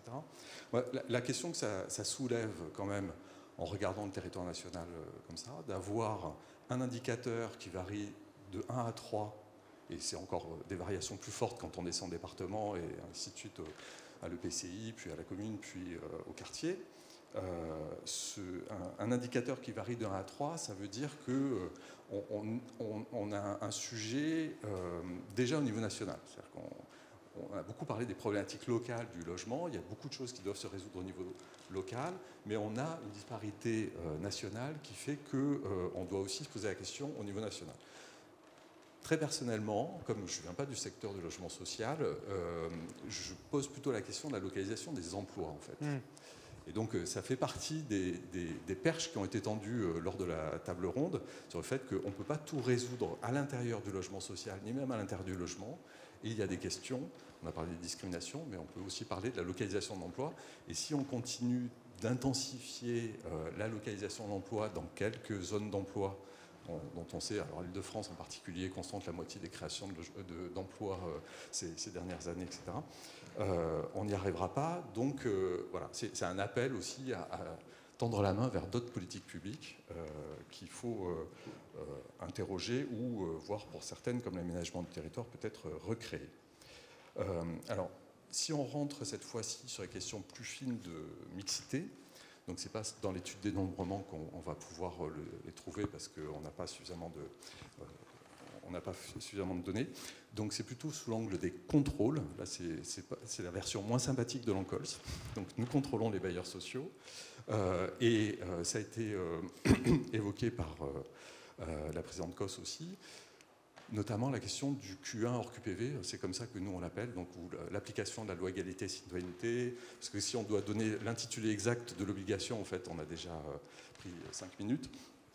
Et c'est assez difficile. Alors, il y a peu de bailleurs, effectivement, qui répondent complètement à l'obligation légale.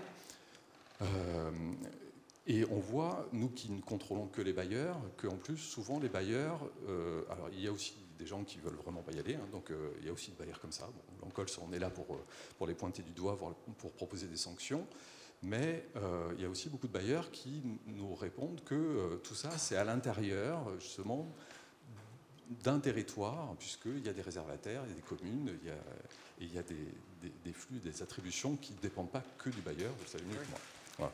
Donc, nous, on va essayer d'objectiver, chemin faisant, dans nos contrôles, parce que c'est des choses qu'on doit regarder finement pour ne pas être juste à l'emporte-pièce pour crier haro sur le baudet sur les bailleurs ou sur des territoires.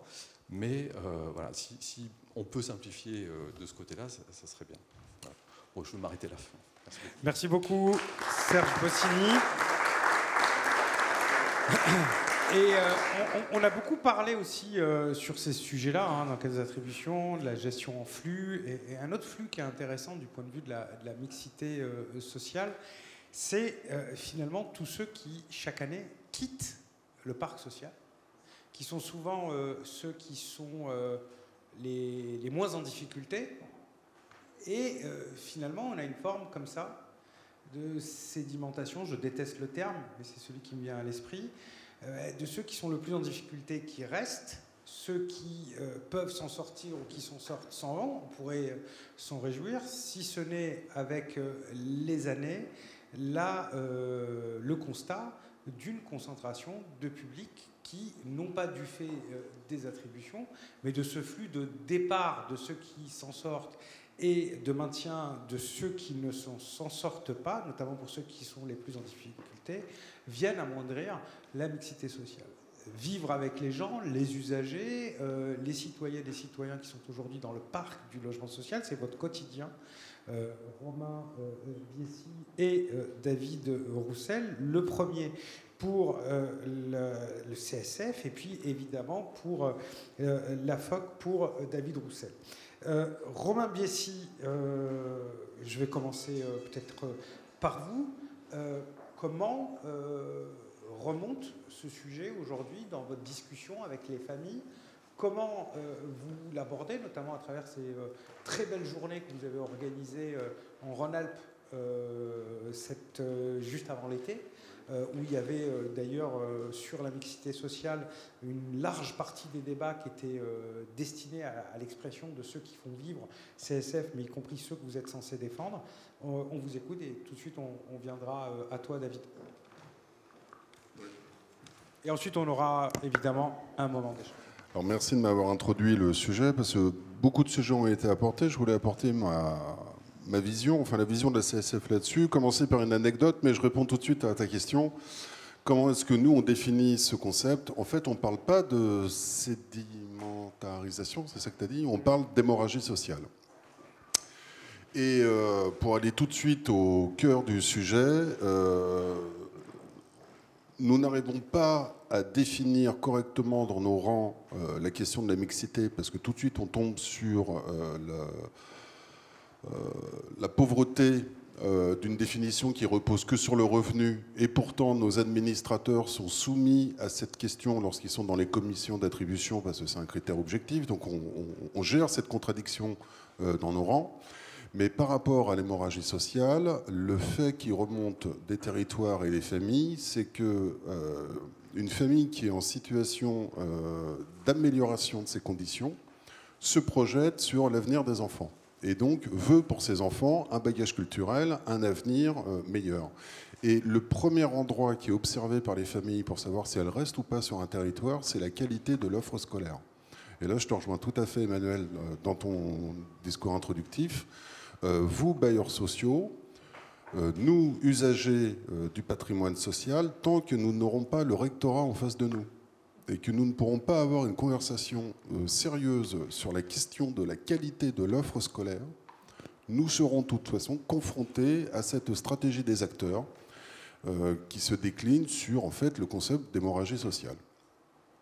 Il est, et je le répète, déterminant dans le bouche à oreille à la sortie des écoles sur la qualité de l'offre et la rumeur que propage une école par rapport à sa réputation, par rapport au niveau de violence qui est admis ou pas au sein de l'école, et par rapport à l'avenir pédagogique, en tous les cas à la possibilité des élèves à avoir un minimum de savoirs fondamentaux pour se projeter sur une recherche satisfaisante de parcours professionnel. Ce sont les deux questions principales. Et je parle bien de la tolérance de la violence à l'intérieur ou à l'extérieur de l'établissement scolaire. La qualité de l'offre scolaire est donc déterminante, et la CSF, c'est pas un scoop, hein, mais va de plus en plus traiter cette question et aborder la question non pas de la mixité, mais de l'attractivité du quartier populaire. Il est important de renforcer l'image.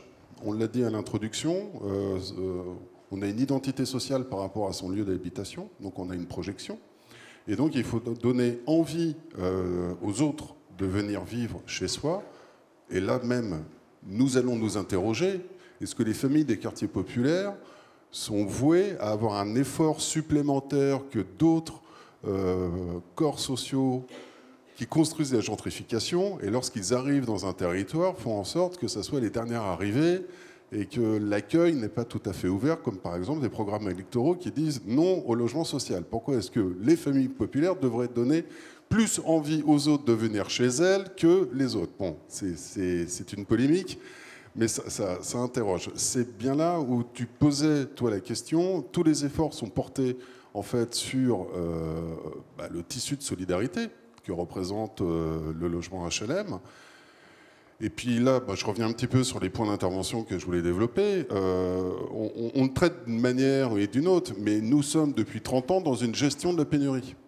Donc comme on est dans une gestion de la pénurie, chaque gouvernement vient avec sa petite solution à court terme et agit sur des niveaux de seuil. Mais de toute façon, tant que nous n'aurons pas réglé le problème du privé, nous n'aurons pas la solution pour le logement public. Le patrimoine public représente, si mes chiffres sont encore bons, sur les statistiques évoluent un petit peu, grosso modo 17% de l'habitat, quoi. Bon, on demande de résoudre l'ensemble de la cohésion des territoires sur 17% de l'impact des territoires et des résidences principales. Je rebondis tout à fait sur votre intervention sur la métropolisation.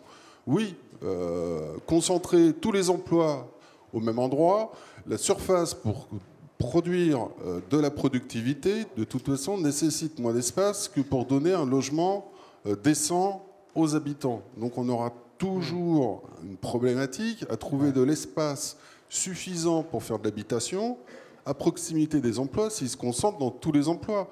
À la CSF, on court l'ensemble des métropoles et des grandes villes de province. On a un critère, nous, maintenant, pour savoir quand ça coince, c'est quand à 17h, on est en retard pour prendre le train, parce qu'il y a des embouteillages pour sortir de la ville, parce que les effets de gentrification... Pardon. Ça, c'est dommage. Il nous reste un tout petit peu de temps, parce qu'ensuite, David... Bon, un tout petit peu de temps. Voilà. En tous les cas, les points de... Je crois que c'est Didier Poussou les points forts, je te laisse la parole, David. Très vite, désolé. Le rotatif. Alors, oui, le rotatif, c'est important de le mettre en place. Mais le rotatif, on n'y arrivera pas tant que les prix du privé bloquent et donc condamnent à résidence l'habitant du patrimoine social qui, de fait, a un niveau de loyer moins cher. Mais là où je m'inquiète un petit peu, c'est lorsqu'on me dit que le rotatif va aussi sur un parcours. Alors, le parcours pour aller d'une location à une location, très bien, et il faut l'améliorer. Et d'ailleurs, je vous donne une clé pour l'améliorer, c'est une question financière. Lorsque vous proposez à quelqu'un qui vit depuis 20 ans dans un patrimoine social, pour un 3 pièces, qui va déménager dans un 2 pièces, mais qui va payer le même prix, ça ne marche pas. Non. Non, ça ne marche pas. Si vous lui dites, que ça marche pas, vous allez déménager, mais vous allez payer le même prix au mètre carré, c'est-à-dire avec un loyer inférieur, là, ça marche.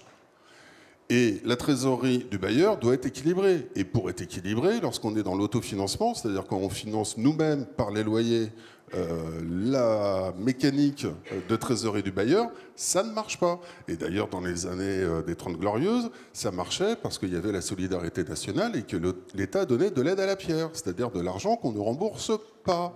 Et qu'actuellement, l'État est dans une logique de nous laisser, nous, les usagers, les financeurs du logement social, uniquement dans une logique d'autofinancement. Ouais. Tant qu'on aura cette quadrature, de toute façon, ça ne marchera pas. Alors oui, il faudra produire. Oui, le rotatif doit être renforcé, mais alors si le rotatif se traduit uniquement sur une mixité d'occupation et de dire la solution du locataire, c'est qu'il devienne propriétaire, alors ça me dérange à 2 niveaux. La première, c'est que pour l'instant, tout va bien tant qu'on est sûr d'avoir une qualité de production. Les coopératives HLM font la démonstration que la qualité de production est toujours là. Mais actuellement, les bailleurs sociaux sont contraints ou laxistes sur la question de la VFA. Et là, je mets un bémol. Parce que l'avenir n'est pas assuré par rapport à la question de la VFA. On voit qu'on a des baisses de qualité de bâti dues par la mécanique qui est qu'un promoteur qui construit est dans un temps court, son objectif c'est de vendre, alors qu'une coopérative ou un bailleur social est dans le temps long. Mais ça, vous le savez aussi bien que moi. Alors là, on ouvre un chantier du débat qui est lié à la mixité, peut-être, mais par des chemins très Oui, détournés. moi je veux bien être propriétaire, mais toujours avec de la qualité. Et puis il faut éviter... Bon, David, juste une dernière petite chose. Bon, la mixité, l'attractivité, l'accès à la propriété, si on donne comme seul objectif d'un parcours de réussite être propriétaire, en creux, vous minimisez le statut de locataire. Et donc vous contribuez à cette phrase qui pourrait laisser sous-entendre qu'on n'a pas tout à fait bien réussi sa vie si on est locataire. À 50 ans. À 50 ans. Voilà. David, on Voilà. va faire la transition avec David sur cette, sur cette formule qui, je trouve, est pas mal. Merci Romain. Merci beaucoup. Merci. David? Il me reste donc 2 minutes pour... Non. Non, je plaisante.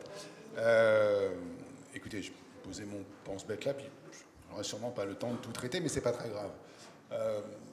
On parlait cinéma dès le début, et puis après, pendant plusieurs interventions. Je crois que c'est dans une citation d'Audiard qui dit si j'avais le choix de l'endroit où je pourrais vivre, j'irais vivre en théorie, parce qu'en théorie, tout se passe bien. Mais malheureusement, on vit en pratique, et la mixité sociale, je crois que c'est un peu la même chose. En théorie, c'est des proches, pardon.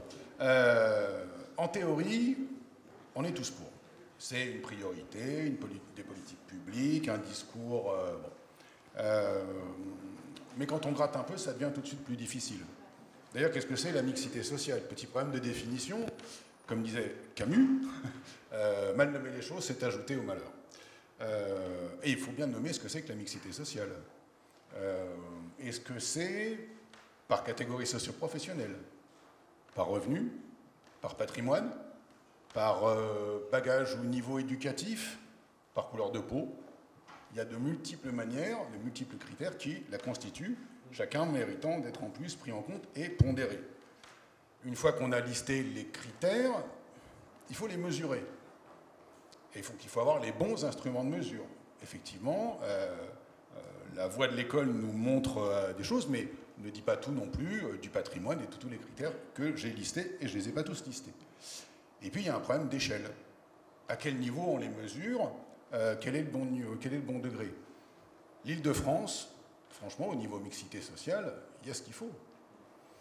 On a le département le plus pauvre de la France métropolitaine, la Seine-Saint-Denis, et le département le plus riche, en PIB par habitant, je ne sais plus si c'est le 75 ou le 92, ce qui change assez peu de choses. D'ailleurs, le 92, lui-même, le Hauts-de-Seine, est un excellent un cas d'école entre les différences de curseurs entre le haut de l'échelle et le bas de l'échelle. Ceux qui pratiquent le plus, notamment, je crois, les élus locaux, ont fini par admettre que, mais parce qu'ils le savaient déjà, ils ont fini par faire admettre que le bon niveau, c'est le niveau petit. Et qu'en matière de mixité sociale, quand on veut être pratiquant, small is beautiful. Et ça se joue effectivement au niveau de l'interco, mais après, il faut aussi entrer dans le détail, et parfois, ça se joue presque au bâtiment ou à la barre d'immeuble. Et ça...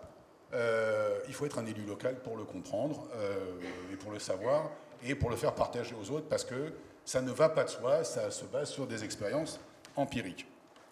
La mixité sociale, elle a un gros défaut, c'est que c'est un combat sans fin. C'est-à-dire que ça fait partie de ces quêtes où on sait que jamais, il faut toujours remettre l'ouvrage sur l'établi, et jamais c'est fini, et c'est un peu le mythe de Sisyphe. Et donc on s'échine à tendre vers un objectif qui n'est jamais complètement atteint. Le paradoxe de ça, c'est que du coup, ça prête le flanc à ceux qui disent vous voyez bien qu'on n'y arrive pas. Et oui, puisqu'on n'y est jamais, par définition, on ne peut pas. Donc tout ça coûte un pognon de dingue et produit peu d'effet.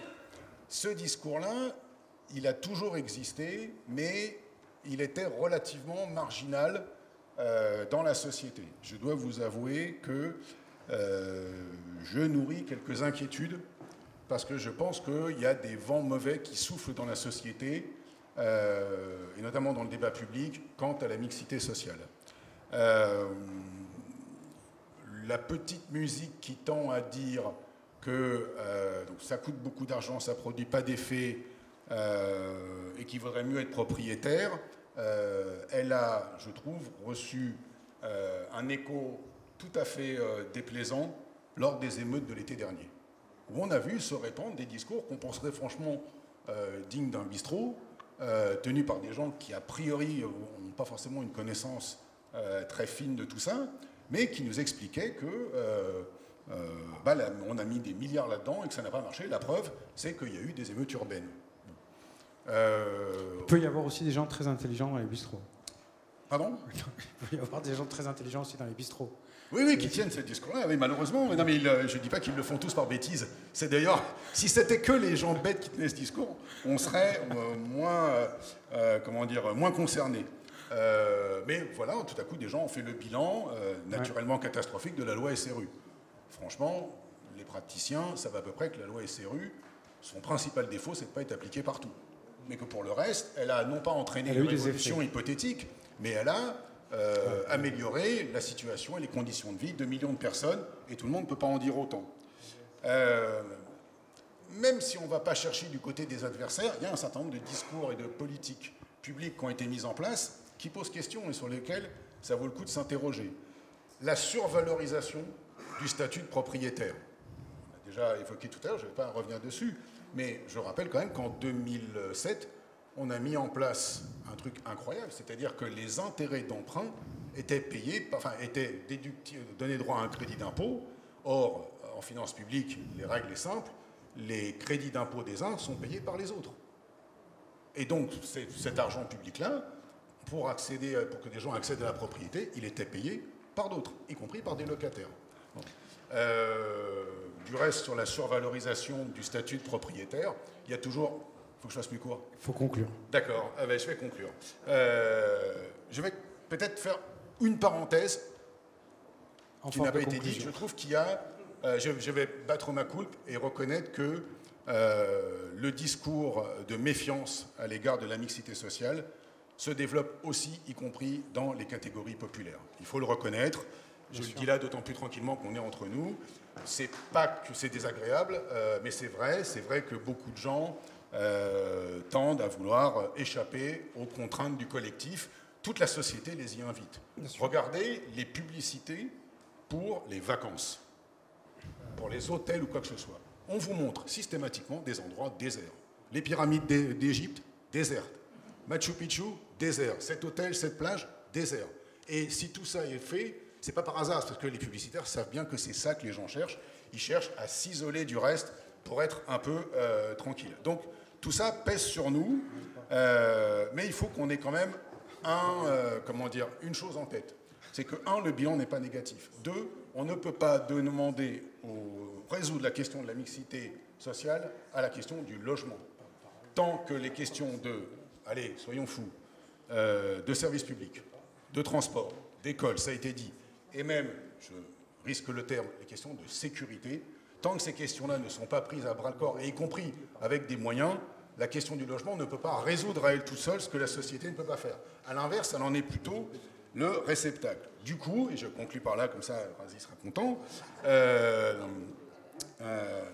on a une dernière évidence, c'est que tout cela ne peut pas se faire sans moyens. Et que si on peut avoir les meilleures volontés du monde, les meilleurs algorithmes du monde, les meilleures expériences de vécu sur place, si on a une augmentation de la demande et une baisse de l'offre de logement, on ne peut pas y arriver et on tombera dans ce sujet délicat que personne n'a évoqué jusqu'ici, heureusement, mais dont on sent bien qu'il nous menace, c'est l'accentuation d'une tension entre le droit au logement et la mixité sociale. Et ça, c'est quelque chose qui nous guette. Il faut qu'on soit très très vigilant, je pense, par rapport à ça, sans opposer l'un à l'autre. Mais ce qui est sûr, c'est que pour sortir de cette problématique-là, on ne peut le faire qu'avec des moyens en hausse. Nul doute qu'on va entendre le ministre nous en annoncer. Prise de parole et intervention passionnante, vraiment, parce que on verra dans la synthèse qui en sera faite. Et non, on a 5 minutes en plus. Enfin, on a 6 minutes en plus. Voilà, qu'on a pris en dépassement et qu'on prendra pour le retour en plénière. Parce que c'est vrai que quand on a vu l'intitulé, pour ceux qui sont habitués à ces débats, on se dit est-ce qu'on va redire la même ? On n'a pas redit la même chose. On est dans ces débats-là au quotidien. Souvent, là, on se rencontre, on va débattre de la mixité sociale. Et c'est vrai que souvent, quelquefois, il y a une forme de ronron sur la thématique. Et je trouve que là, à travers les points de vue partagés de chacun, le moment dans lequel on est, je trouve que les interventions leur ensemble, sont percutants, pertinents, rafraîchissants et peuvent donner lieu en synthèse à quelque chose peut-être y compris, je l'espère, percutant, notamment dans l'interpellation des pouvoirs publics. Ça a été fait, évidemment. Ça dépend d'eux. Ça dépend d'eux. En tout cas, pour pas qu'on dise qu'on n'a pas fait participer la salle, question, ça va être juste. Par contre, je vous propose un exercice qu'on fait rarement dans ce type de discussion. On ne pose pas de questions, ça va être compliqué pour les réponses, mais s'il y a des gens ici qui ont des idées de propositions ou une phrase qui n'ont pas été évoquées, vous levez la main, on les prend, on les note et on essaie de les intégrer à la synthèse. Est-ce qu'il y a des choses qui n'ont pas été dites en une phrase, une proposition, une mesure soutenant, favorisant la mixité? Oui. Oui, je me présente, Patrice Longinier, administrateur d'Indecosa CGT à la Société immobilière des chemins de fer. Quand on veut parler de mixité, il faut parler aussi des publics qui peuvent être concernés. Et au jour d'aujourd'hui, vous avez les handicapés qui sont exclus pour la prise en compte de leurs revenus. Et on ne considère que pour être locataire dans les HLM que être salarié ou avoir des revenus, disons, RSA et ainsi de suite. Et par contre, tout ce qui est pour les handicapés, pension ou autre chose, ce n'est pas pris en compte. Est-ce qu'il y aurait des possibilités de modifier ce genre de situation? Alain Bisset-Afoc, juste une petite chose. Tout ce qui a été dit, on le partage tous, on comprend tout ça, mais je pense qu'il faut aussi insister sur le fait que, bien évidemment, il faut les moyens, mais surtout, il faut un partage de diagnostic, d'objectifs. D'accord. Parce que si on n'a pas tout ça, eh ben, il n'y a rien qui peut se passer. Donc le diagnostic partagé sur le terme, les données, les datas. Une dernière mesure, à moins qu'il y en ait d'autres. Excusez-moi, j'ai un petit problème de voix, mais je voudrais insister sur une chose. C'est que la technique doit se mettre au service de l'enjeu. Et Maryse l'a dit tout à l'heure, mais je tiens à le dire, tout ce qui a été dit est très juste, et moi je me retrouve dans beaucoup de vos propos. Il faut absolument qu'on remette au cœur du sujet l'enjeu que nous partageons sur les territoires avec les élus, évidemment. Je partage aussi le fait que nous sommes des techniciens en tant que bailleurs, nous sommes des sachants, nous avons des responsabilités, on doit les mettre aussi au service des territoires, évidemment, mais nous avons aussi une responsabilité sur ces questions-là. Et je crois qu'il faut vraiment porter cet enjeu-là ensemble sur des premières mises à l'habitation, sur le travail à faire avec les territoires, avec les élus, avec les préfectures. Donc je pense que vraiment, il faut qu'on se mette au service de l'enjeu et des fois, oublier la technique, parce qu'elle tue la technique. Et on est sur près de 15 ans de gestion de file d'attente. Et je me retrouve dans la problématique de la non-production. Merci.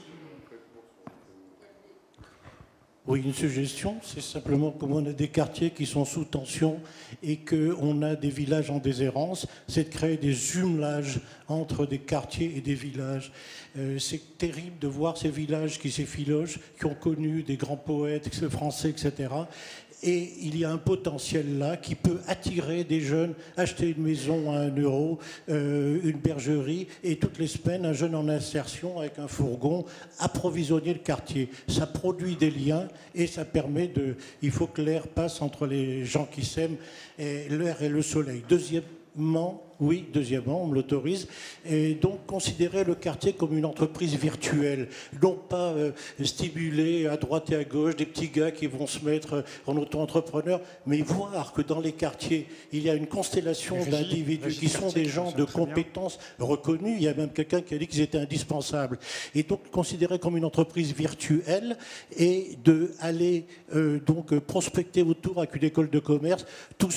Dans le quartier, on a des gens qui n'ont pas d'argent, qui ont du temps. À côté, on a des gens qui cherchent des services et il faut pour ça créer de la confiance et donc que chaque quartier soit parrainé par quelqu'un qui est débiteur, un genre label, Jamel, etc. Merci. Romain, sujet, verbe, complément et on part sur la synthèse.